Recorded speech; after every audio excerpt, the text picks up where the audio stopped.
Okay, next up is the Book of Eli, starring Denzel Washington, and who you just have to give credit to, a guy who's pushing 56 years old and finding new ways and new characters to keep himself fresh in the cutthroat world of movies. You gotta give him credit just for that alone. Denzel is still a box office draw at his age, and that is an accomplishment. Here in the Book of Eli, this is a film that truly draws you in and does not let you go from beginning to end.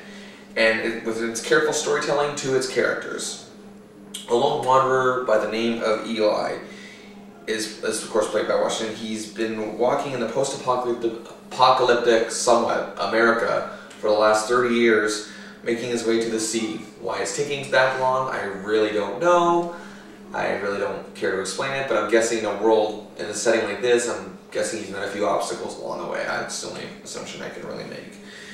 Anyway, he's very savvy in martial arts and in weapons, and you see that, and it comes in handy many times in this film. And his character is quite an enigma himself. We try to figure him out, and as the movie unravels, we do.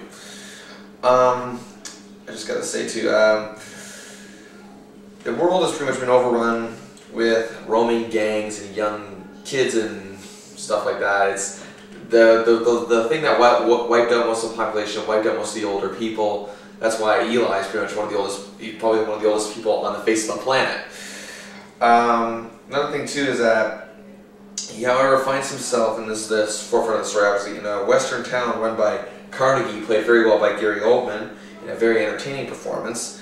Spouts out certain cliches, but he's certainly aware of the world around him and the fact that he rules it, and he loves the fact that it just feeds in this power-hungry aspiration that he has.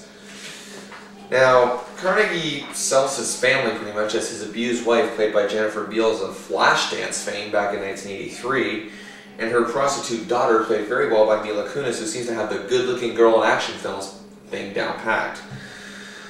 And the last remaining copy of a book that will... Now, Eli possesses this last remaining copy of a book that will allow Carnegie to expand his rule, and at least that's what he believes. And of course now he needs Eli for this. I can't really explain any further. A lot of this does sound quite ridiculous, but really this film was extremely entertaining. And it's best described as a post-apocalyptic western. Denzel Washington is in his own zone here, really resounding well the heart of his characters, kind of like what Clint Eastwood used to do back in the 60s with his western films.